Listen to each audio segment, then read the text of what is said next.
Part 2 geldi. İşin çıktı ona kadar. Part 2 geldi. Part 2 geldi. İşin çıktı ona kadar. Şimdi gelin dostlar.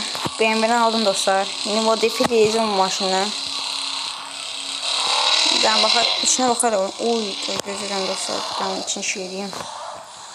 İçine şey diyor. Bu değil. İçine şey diyor. Bunu biraz. Tamam. Ve dostlar, geçen oyunda ben oynamadılar. Yani siz oynuyorsunuz da eğer danışamadım niye? Eğer oynuyorsunuzsa siz de gelip benimle oynayabilirsiniz.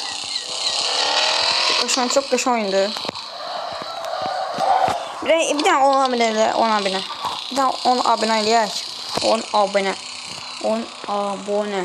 Ha, abone. O abone eləyin abone. 10 abone. Danışamıyorum. Neyse 10 abone eləyin. O iş tamamdır.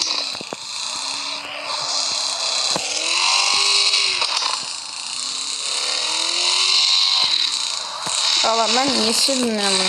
Güzel.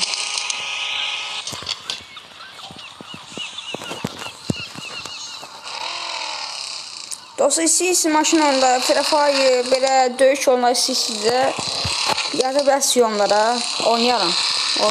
Telefonum gücü götürsə oyunları oynayaram.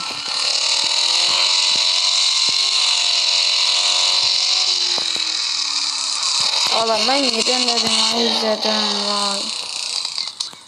Pasyon balı götürmem, pasyon balı yazıp yiyeyim, pasyon balı götürmem ben de telefon. Pasyon balı götürmem telefonu. Telefonu ataş alısı 64'tü. Götürmür de.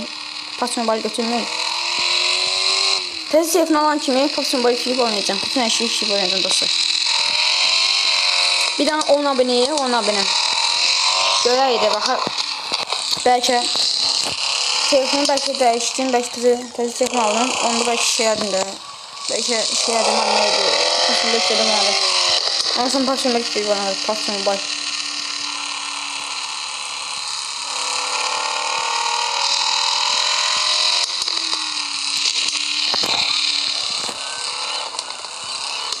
Bu dağa bak, dağa çıxıram yine. BMW dağa çıxmaq bilsin. Oğlum mən necə dağa basıram? Gel dağa çıxaq. Oğlum dağa çıxaq.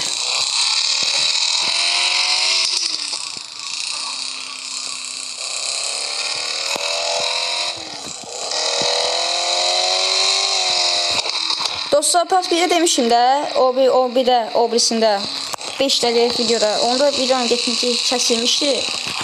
Danışamıyorum. Onda videonun geçmişi işim çıkmıştı ona göre. Orada demiştim ki başka oyunlar oynayabiliriz. Başka oyunlar da oynayabiliriz. Deseniz oynayarım ben de onları. Ne siz? Ürəyinizdən nə keçid deyə bilərsiniz. Ürəyinizdən nə keçirsə, nə oyun keçirsə, nə oyun keçirsə. Deyən onları mən oynayaram. Deyən onları mən oynayaram onları.